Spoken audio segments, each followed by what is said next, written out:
ஆரம் coaching centre உங்களுடைய அன்புடன் வரவேற்கிறது. நீட் 2025 தமிழ் மீடியம் கொஸ்டினுக்கு நம்ம சால்வ் பண்ணிட்டு இருக்கிறோம். வாங்க வீடியோக்குள்ள போலாம். நாங்க இந்த கொஸ்டினை பாருங்க. சூரியனை சுற்றி மாற்றின் சுற்று பாதையின் ஆரம்.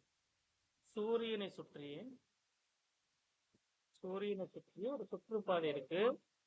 அந்த சுற்றுப்பாதையின் ஆரம் புதனின் ஆரத்தை விட 4 மடங்கு அதிகமா உள்ளது. அப்போ மார்ட்டின் சுற்றுப்பாதையின் ஆரம் RMன்னு வைங்க. அது யாரை விட 4 மடங்கு அதிகமா இருக்குன்னா புதனின் சுற்று 4 இன்ட்டு ரேடியஸ் ஆஃப் புதன் புதன் போட்டுக்கிறோம். சரியா ஆகும். மார்ட்டின் வருடம் என்பது சூரியனை ஒரு முறை சுற்றுக்குள்ள எடுத்துக்கொள்ளும் காலம். மார்ட்டின் வருடம் என்பது 687 நாட்கள். கீழ்கண்ட எது புதனின் வருட காலம் ஆகும். புதனின் வருட காலம் கேட்கிறாங்க. ஈஸியா சால்வ் பண்ணிடலாம். நமக்கு தெரியும் கெப்லரின் விதியின்படி t square proportional to r3.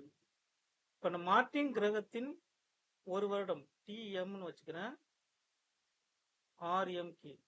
சரிங்களா? இப்ப புதனுக்கு நான் T போட்டு கீழே புதன் எழுதுறேன். இப்போ t squared is equal to R புதன் கியூப்.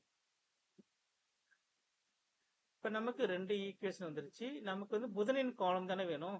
இப்ப ஈக்குவேஷன் 2 டிவைட் பை ஈக்குவேஷன் 1 போட்டுக்கோங்க. t ஸ்கொயர்டு புதன் டிவைட் பை t ஸ்கொயர்டு மார்ட்டின் is equal to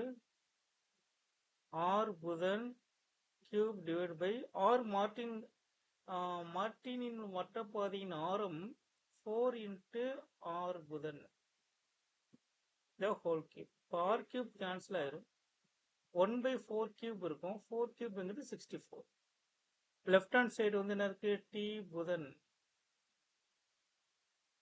divided by T Martin is equal to root of 1/64. It gives 1/8. இப்போ எனக்கு என்ன தேவை? புதனின் காலம் தானே வேணும்.